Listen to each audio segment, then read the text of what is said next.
All right. Hi, you guys are still talking. Hi, CvCISO podcast listeners. Welcome to episode 47 of the CvCISO podcast. Happy Friday, or whatever day it is you're listening to this. That's what happens when you record stuff. You really don't know what day it is for the listener. Or what year it is. Yeah, it's true. Today's Friday. Jordan, it's your topic. And Meg's with us too. Hi, Meg. Hi. Jordan, And I, take it away. listeners, I shall begin to commence the podcasting. Pay attention. Preach it, brother. Preach it.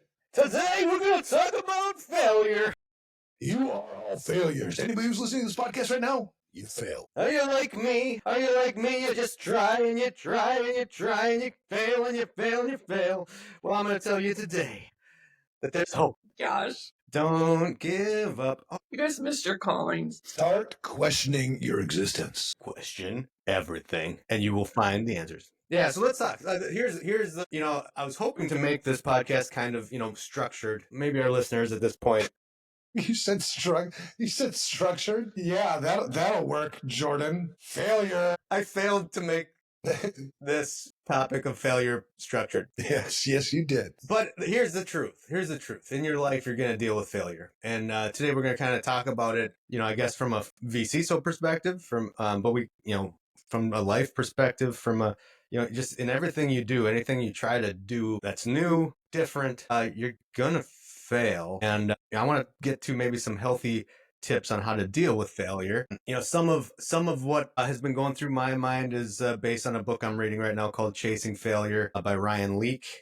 He created this book is kind of about this documentary he created about chasing failure, and you can look it up on YouTube. We can maybe put a link in there, where he wanted to kind of explore this idea of failure, and he asked himself this question: if you knew you could do something and you wouldn't fail, what would you do? And in his mind, he said, well, I'd play in the NBA. And so this documentary is about his journey, where he tried to get NBA teams to allow him to come try out for their team, and who knows, he kind of expected he would epically fail, and it's his journey there. But one of the things that one of the lines from that documentary and in the book that I think sticks out, and this could maybe be the backdrop of some of the things we talk about today, but it's that chasing failure, let me get the exact quote. It's chasing failure has gotten me further than chasing success ever did. And Yeah. he hit this place where he's like, I failed, but I'm here in the Phoenix Suns, on the Phoenix Suns basketball court. And I wouldn't have been here if I didn't chase failure, if I wasn't in a place where I was unafraid to fail, I wouldn't be here. He got to places he could never go by chasing success. And that line, before I kind of turn it over to you guys to get some thoughts on the topic, is it reminded me of another line from our good Evan Francine, where What? if you if you chase money, you'll fail to hit the mission. If you chase the mission, you'll get money. Or Yeah, I mean, whatever. That's another failure. Can we edit that, please? No, if you focus on the mission, you'll make money. If you focus on the money, you won't make the mission. yes, it's a beautiful statement, Evan. So let's Yeah, thank you. let's talk about this All right. failure. Yeah, What do you think of it? I think if you don't try, you ain't gonna fail. So go back to bed. I like the thought. I mean, I think when you're 57 years old and you chase a different career, I didn't look at that as chasing failure as much as I looked at it as chasing success. Now hear me out, because I know this is about chasing failure, right? But I kind of like so if you look at it like chasing success, then to me, because many times I feel like a failure in my current job. And I think it's because of the mindset of chasing success. Whereas if it's chasing failure, then, there's a little bit more grace involved in that, and understanding that there's going to be highs and lows, and there's going to be things where you win and things where you lose. And then it's what you do with that and how you try to rectify it, or, so that. Rectify is that's a funny word. You rectify? Rectify. Yeah, I would like to rectify this. Evan, how do you cultivate a culture like at FR Secure and Security Studio? How can you think back and think, have you created an environment where failure is okay? Or Not only we have a saying that failure is not an option, it's mandatory. I think people get really afraid of failure. You know, I can't go into, everybody's got a story behind it. Everybody's got their own reasons, so you can't just say, stop being afraid to fail. But what the author meant by chasing failure wasn't you go into something expecting to fail or wanting to fail. It's I'm going to go into this thing and recognize that if I do fail, that's a positive. You know what I mean? Because every failure does have opportunity, except for, death, I suppose, for some people. But because every time you fail, you learn something that you wouldn't have learned any other way. You just, when we're starting, some like mirror defense and some other work, on other companies, and it didn't go the way we planned it to go last quarter. And so the right attitude is, okay, what did we learn? Mm-hmm. What did we learn? How can we be better from this? And then, continue down that path. Same thing with Security Studio. Like Security Studio, you kind of run into like a wall. You're like, all right. It's depending on how you define failure. It's a momentary failure. It's not a final failure. So you pull back, you reposition, you figure out stuff based on what you learned. But I don't know experiential learning and wisdom. I don't know how you get it any other way. It's either experience with pain, Mm-hmm. or somebody else shared their wisdom with you. Yeah, you have to be kind of intentional about that is something too. You have to kind of have that mindset, because when you fail, you can certainly not learn anything from it. And then, maybe that's more of a failure than the failure itself, is if you fail and didn't learn anything from it. Well, if you look at people, the things that make them inspirational in so many times, and the things that make them, I think, just strong, is their stories of failure. If you look back at, like when I look back at my life, I share the things like the alcoholism, being molested by my uncle as a child, the divorce, the cancer, those things, they're not failures, but even all the failures, right? You share these failures along the way. Those things become inspirational for other people that are facing the same thing, and you don't realize how strong it is for them. So I think failure's always got opportunities in it, as long as you don't give up. It's the failure of when you lose hope in the failure. So, going into something like this guy had a mission that he was going to, regardless of what obstacles got in his way, he was going to continue and take those things as learning opportunities. So that's why he was chasing failure, because every one of those failures, added to his, his wisdom, his strength. So yeah. And when you say strength, it reminds me of, another analogy that I've learned in my life. You think about like when you're lifting weights, you lift them until you can't lift them anymore. Yeah. You And what do we call that? Yeah. That's what we call it. We call that failing, right? Yeah.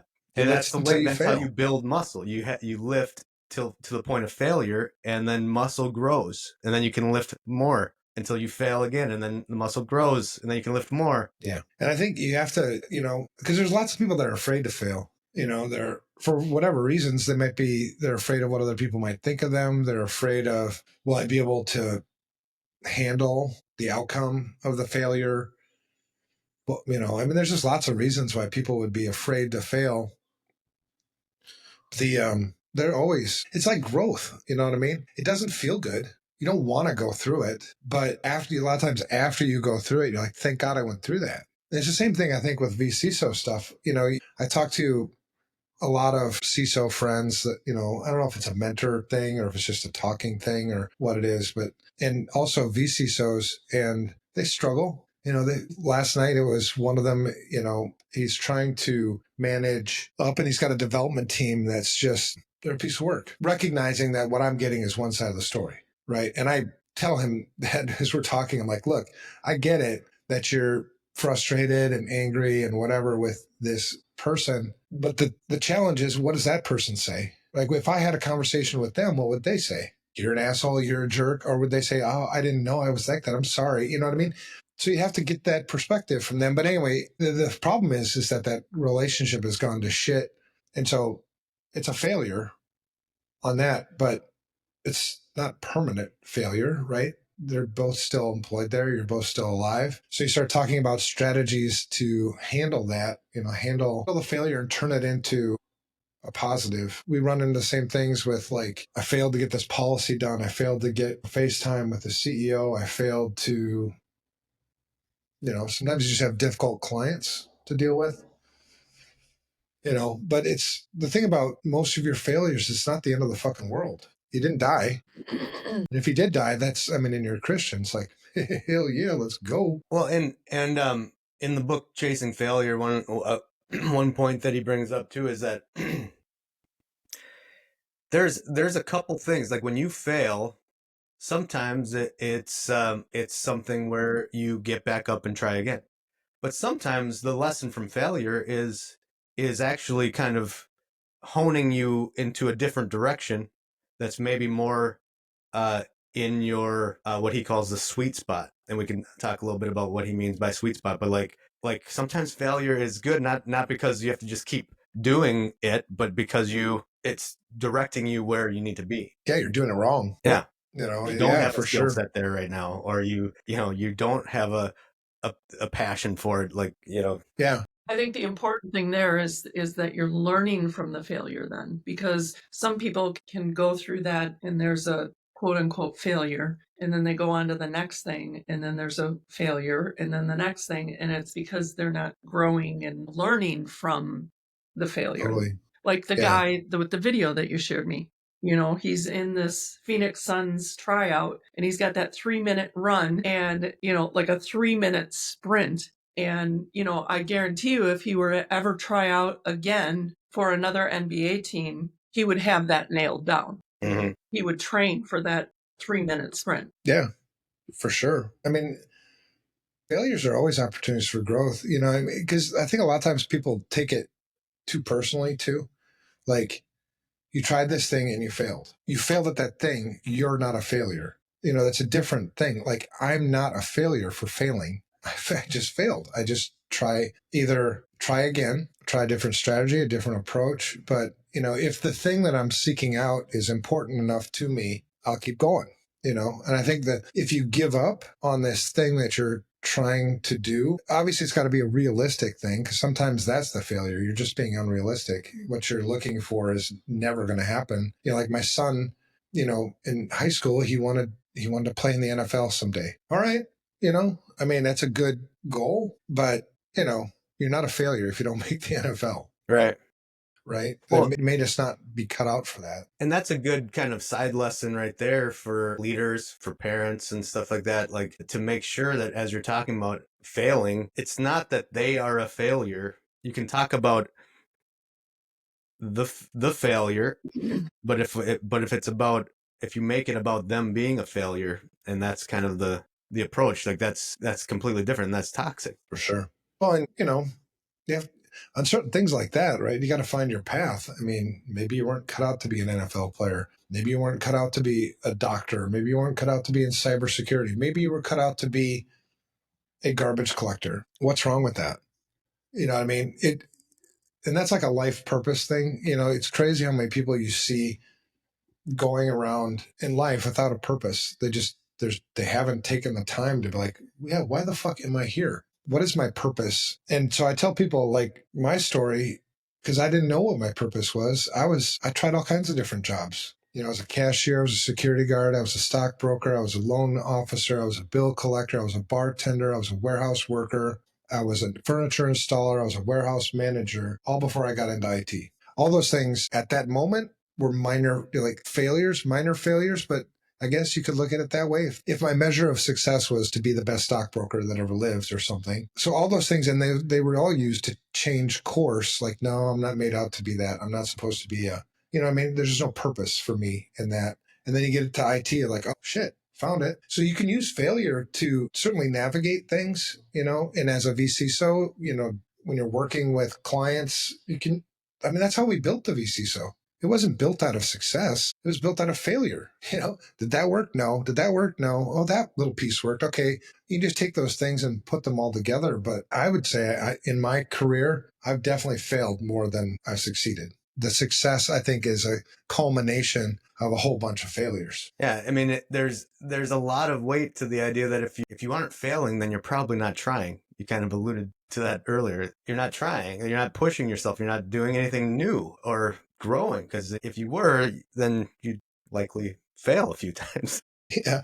Well, I had a pastor once who told me that comfort is an idol. And Yeah, it is. I mean, if you are just looking for comfort, a comfortable life, like I don't want to rock the boat, man. I just want to go with the flow. That actually is probably a failure because you were built for something. You're here for something. You're here for some reason, right? From where I come from, I believe in God, and I believe God doesn't waste anything. God has a purpose behind everything. You may not understand what the purpose is, but it's not your job to understand what the purpose is. Just know that there's a damn purpose. So, if you're living the comfortable life and, careful, you might be failing in your comfort. So I think every time I get uncomfortable, every time it's growing. Growing is supposed to be painful. It's not supposed to be like comfortable. Now let's talk a bit about, we mentioned it a bit, like about the fear of failure. So fear of failure, the actual technical term for fear of failure is aticophobia.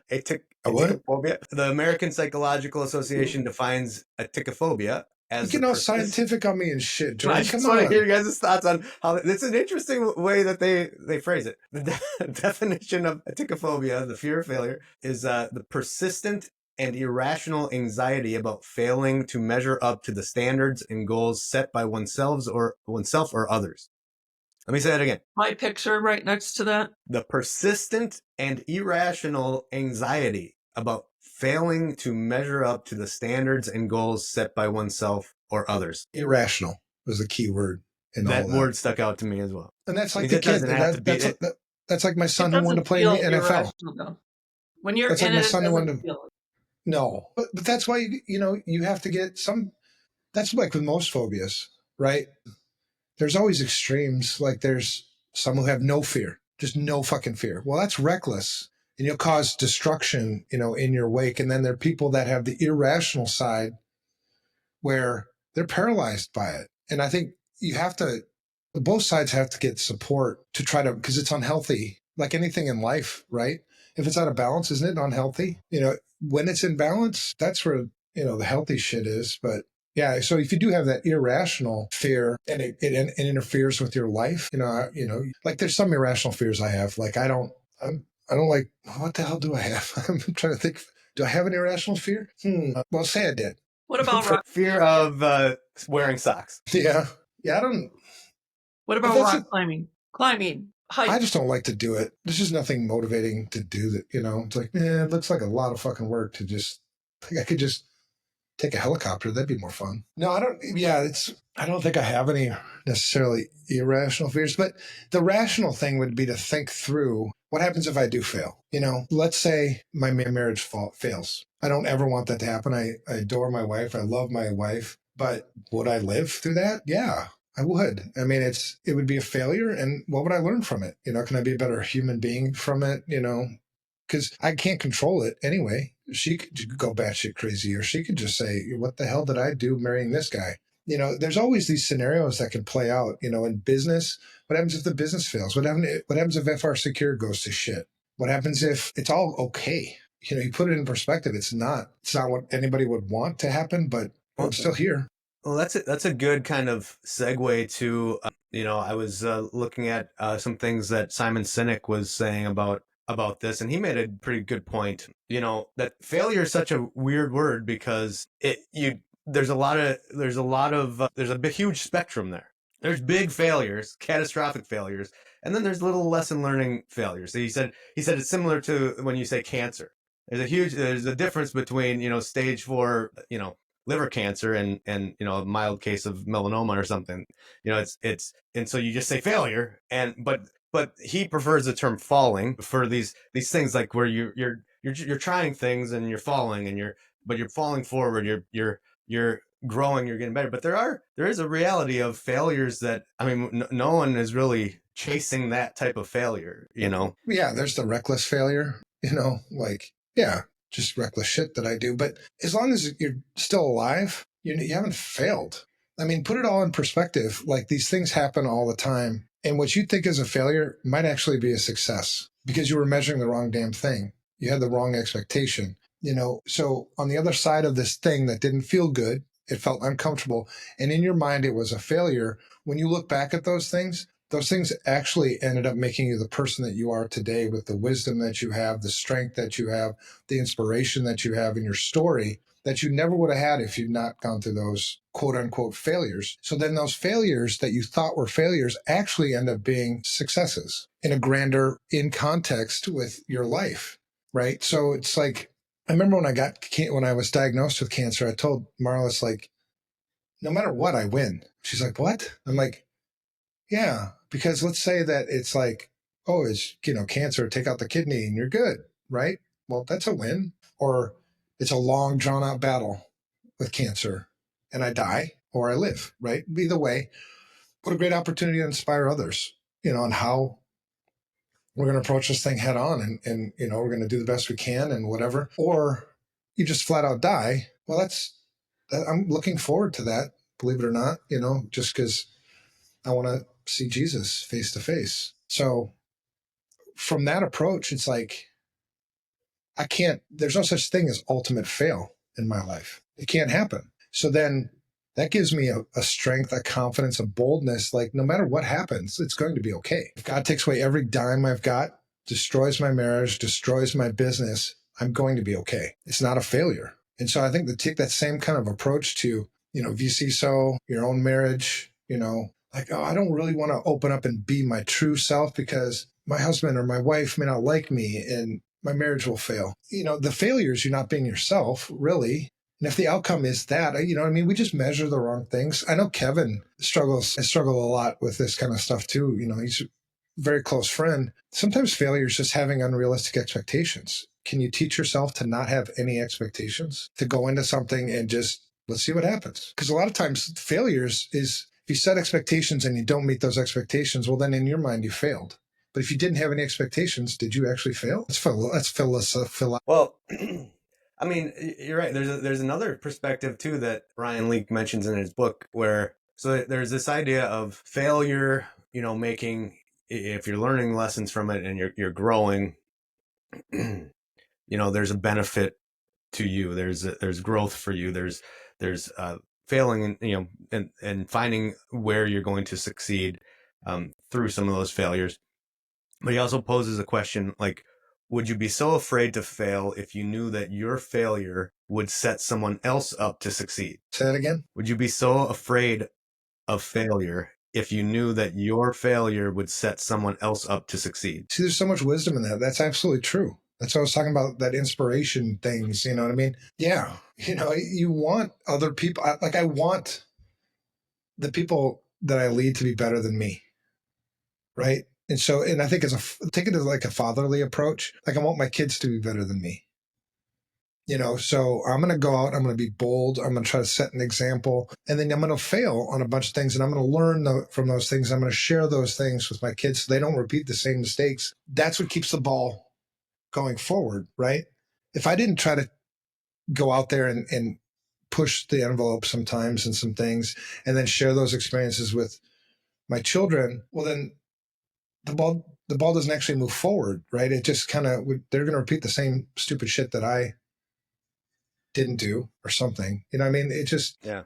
That question forces you to kind of, it's not necessarily a natural thought about it, because we are thinking about ourselves and wanting to personally succeed. And it kind of forces you to back up a bit and say, yeah, but what about the greater good? What about, the idea of others succeeding? And it requires you to fail in order so they can step in and find their sweet spot, and the world is better for it. The company's better for it. Whatever the program, yeah. Well, and you got to kind of put yourself in check with that type of a question. And what do we define as success? Success, is it how much money you make? Is it how hot your wife is? Is it how many cars you drive? Is it how big your business is? Is it how many followers you have? Truly, what is success? Because I don't know. It seems like there's this thing in just especially in American culture where it's never enough. You're never content. You make $1 million a year. A lot of people be like, holy shit, I've arrived, until you make $1 million a year. And then you're like, I want $2 million a year. And then you want 3, then you want 10, then you want whatever, right? And so let's finding contentment in right where you're at right now. There's so much success just in that. It's not that you wouldn't take more if you got more, but it's focusing on the here and now, enjoying what you've got right in front of you, being present in your job, being present in your friends, with your family. That's pretty fucking successful, and it has nothing to do with how much money I got. Right. It has nothing to do with my job or my business or anything else. Well, yeah. And, Ryan Leake makes a point in his book about, this idea of, okay, so you want this success, but are you willing to pay the cost? Like there's an investment to get there. There's a time investment. There's stuff that you have to do to achieve that. And there's a cost when you get there. Are you prepared for, you have 1 million followers. You want that success without, do you understand the pain that comes with it? Do you understand the criticism that comes with it? The public display that you're on now, failure helps prepare you for those things. You just snapping your fingers and becoming, Brad Pitt overnight without going through the failures to learn, are you ready for what comes with that fame and fortune and whatever else? That's so true, man. Because you've probably read some of the stories of like people that have won the lottery, and oftentimes it destroyed their lives because they didn't have that stuff that you talked about, right? They didn't have the appreciation for the journey. They didn't have, the failures on how to support what to do with all this stuff. Yeah, it just throws them. So then that itself becomes a failure. So I suppose the next time they win the lottery, they'll know better how to handle that. But yeah, I'd like my next failure to be winning the lottery and spending it all. Oops. Well, there's that age old wisdom. You talk about, elevating others, be careful what you wish for, right? That was been shared for generations and generations. And where do you think that came from? It came from a failure. Witnessing or living through wishing for this thing and then getting that thing and being like, oh shit, I'm screwed. Like you wish so much to win the lottery. And some of those people, after they won the lottery, they wish they would have never, ever won it. Because, a lot of times it destroyed their friendships, their marriage, their whatever, the things that they held dearest because everybody wanted a piece of the pie or, you know what I mean? You start getting paranoid. I mean, there's all kinds of reasons, but I think there's that too. Like, be careful what you wish for. What are you trying to accomplish and why? The why is the biggest question for me. Why? Okay, I really want to do this. Why? What's the purpose? Because the purpose is what keeps you driven through the obstacles, through the failures to get there. Without the purpose, you're going to give up, you're going to give up. It's going to devastate you. But yeah, why? Why do you want to win the lottery? What are you going to do with that? I don't have a lot of... be a doctor? Why do you want to do this stuff? Sorry, Meg. No, that's okay. I've been quiet a lot because I don't have a lot of tips. I'm more on the receiving end. So you guys are really speaking to me. But one of the things I really related to was, Jordan, when you were talking about being willing to fail to lift somebody else up. I feel like that's what I'm living through right now with my job. The transition, my anxiety is like out of control, but I know that it's for the best. I know it's what the academy needs, but there's like that element of trying to like figure out, okay, where do I fit in now? And it's hard. I mean, it's hard when you have enough self-awareness to know that this is the best, but then you got to live through it and you got to figure everything out and kind of recalibrate. Well, and from a different perspective, what you're feeling, pressure, of this is failure. Everybody else that I know of sees it as success. So sometimes when you're in the shit, it looks one way, but from a different perspective, it looks entirely different. Mm-hmm. And that's like the biggest issue for me, is that my perspective on things is just so bent towards failure instead of success. It's interesting because I said earlier that when I made that career change, it was like, oh, I'm chasing success, right? And that, like, that's what I think that I'm doing, but the way that my actions are is really not, because then if I don't succeed, then I feel like a failure. Let me put a little because this is good. Going back to the book Chasing Failure, there's Evan's been kind of saying things that line up with other ideas from this book that are just spot on, and we're talking about success here. I think when your failure is honing you into your sweet spot. So I'm going to tell you a little bit about what Ryan Leake calls the sweet spot. And maybe that is the definition of success. you think success is achieving something this, but if you think about it more like success is me arriving to my sweet spot, that might look different. But here's a sweet spot. So he says, so the sweet spot refers to the intersection of four key elements: passion, skill set, opportunity, and purpose. Hello, purpose. Passion, this is what you love to do. It's important to identify, activities, fields that you genuinely excite you and motivate you. Skill sets, these are your abilities, talents, obviously, you possess, and you grow with. So you're developing your skills and recognizing your strengths that align with your passions. Opportunity is that those external chances that are actually available to you. When life presents you with this, and that passion and skill set, you kind of, the skill set piece of it is isn't important because you have control over developing your skill set. You can put time into that and have that ready when that opportunity comes to you.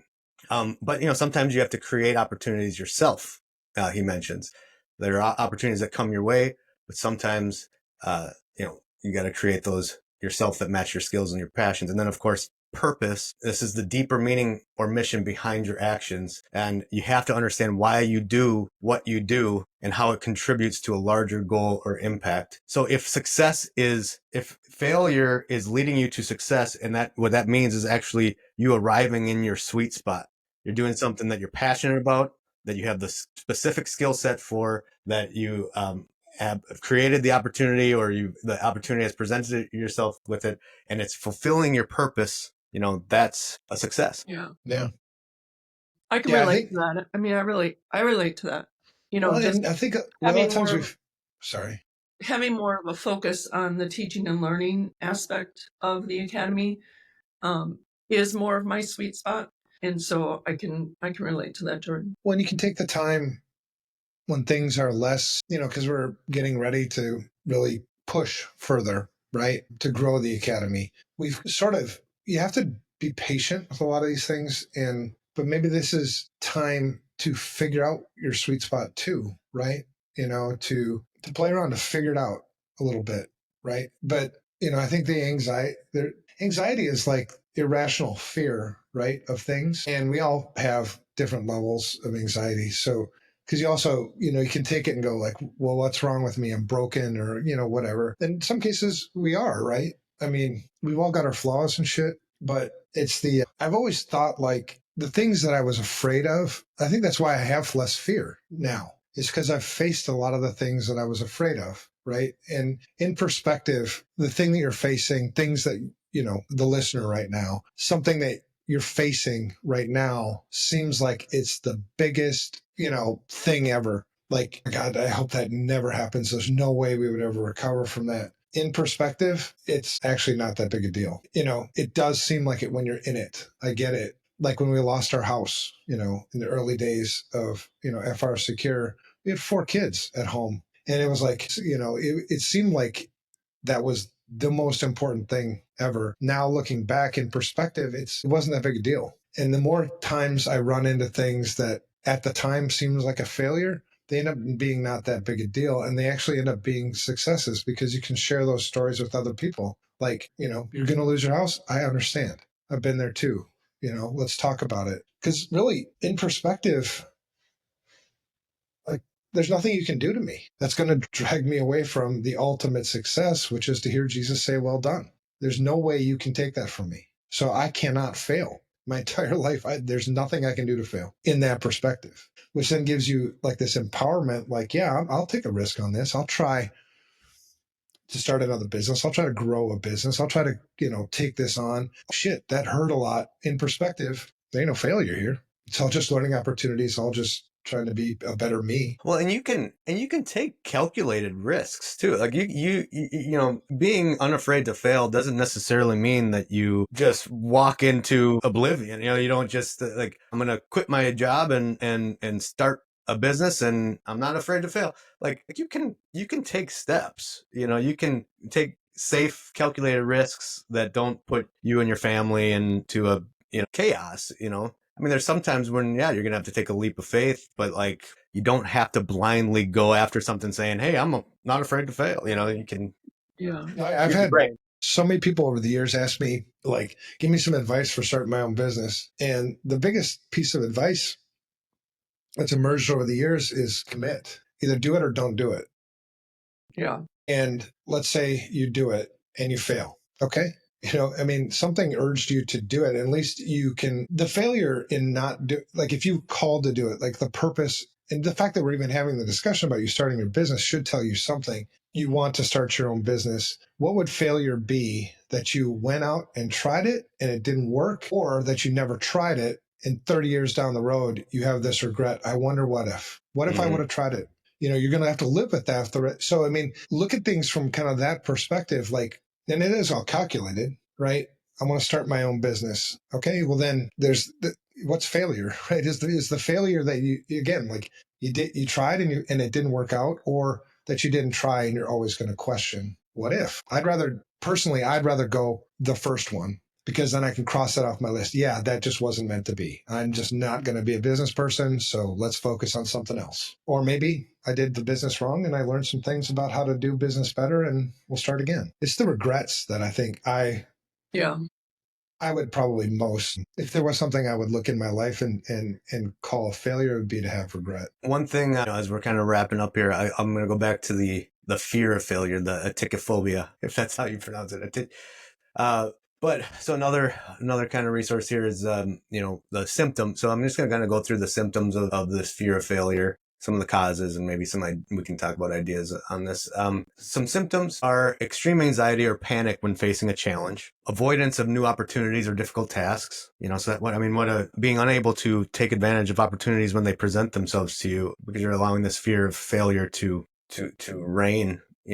What a disappointing thing. Negative self-talk and fear of disappointing others. So if you're always talking bad about yourself, or you're just scared of everyone's going to be disappointed in you. And physical symptoms like sweating, nausea, rapid heartbeat. Okay. So those are some symptoms that you might be dealing with a fear of failure at any given time. Causes, they say, is past traumatic failures. Okay. You had some trauma in your life that over a failure, and you're just psychologically protecting yourself from ever going through that again. High parental or societal expectations. You're letting external things put pressure on you. Perfectionism, low self-confidence.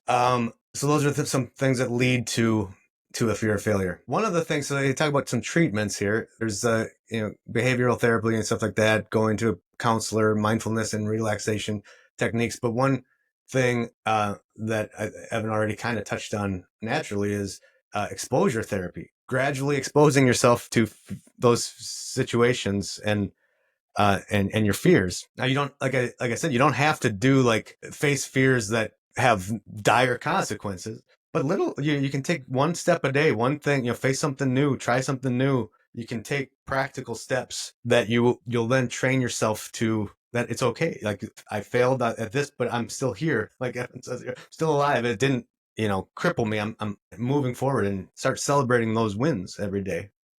And even if I did die, the ultimate win for me was to see Jesus and hear him say, well done, face to face. So even then I win. You know what I mean? That's why when we talk about things like failure, we talk about things like fear, I can't help but bring faith into the conversation, because that's the root for everything for me. Absolutely everything. And whether I am thinking consciously about it at the time I'm making decisions or doing things or not, it's still there. It's always there. And so, and you read like stories in the Bible of like situations, and it's like, just imagine the person in that story, how much fear they must have had. Yet they faced it and they went after it. And sometimes they failed, sometimes they succeeded, but at the end of the day, they still had the win. It's kind of the same thing. And I'm not saying you have to be, a Christian to conquer fear or conquer failure, but I can guarantee you it absolutely helps. It becomes the center of everything for me, in terms of perfectionism. God tells me all the time I'm not perfect. So thank you, but why not follow the one who is? It just over and over and over again. Because I always had this fear too of like, well, what happens if I find out that God's not real, And then it was like, well, it's not my job to defend that anyway. And if God weren't real, wouldn't I want to figure that out now rather than devote my entire existence to it or to him? And so then you open up to this like, all right, challenge me, Ask me about questions. Tell me why he's not real, and I'll find out he's even more real. You know what I mean?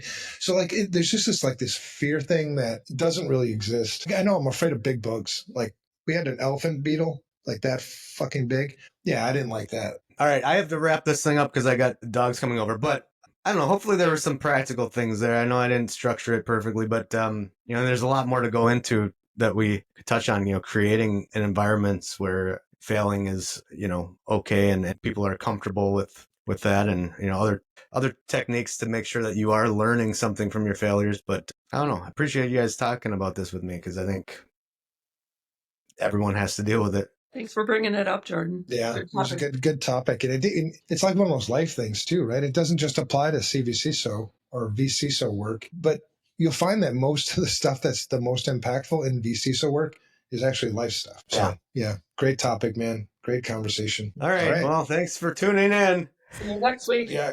Slap that like button, subscribe, whatever the hell people do with these things. All right. Bye.